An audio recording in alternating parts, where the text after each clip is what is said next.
روابي التويجري قد نشرت تقريرها المرئي الأول على أو في منصة الإعلام الراقي. هذه هي الطريقة التي ينبغي على الجميع أن يسلكها في أثناء الدراسة الجامعية، وهي الممارسة الحقيقية أو الممارسة الفعلية، ووضع الخطوات الأولى في هذه المهنة الإعلامية. طبعا هذه المشاركات، ربما هناك العديد من المشاركات، لكن هذا ما وصلني أو ما شاركته معي زميلاتكم أو اطلعت عليه بطريقة أو بأخرى.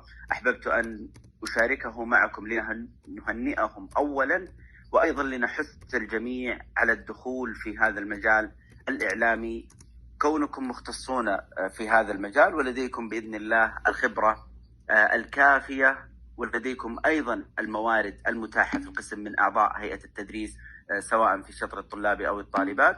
بالتالي ينبغي عليكم استغلال هذه الموارد، استغلال هذه الفرص، ووضع يد حقيقية في الممارسة الإعلامية المهنية، مع دعواتي لكم جميعا بإذن الله بالتوفيق والسداد. طبعا من رغب في الاطلاع على التقرير المرئي المكتوب، على التقرير المكتوب، وعلى التقرير المرئي الذي أعدته زميلاتكم، بإمكانكم التواصل معهن أو الاطلاع على منصة الإعلام الراقي وعلى صحيفة عيون المدينة.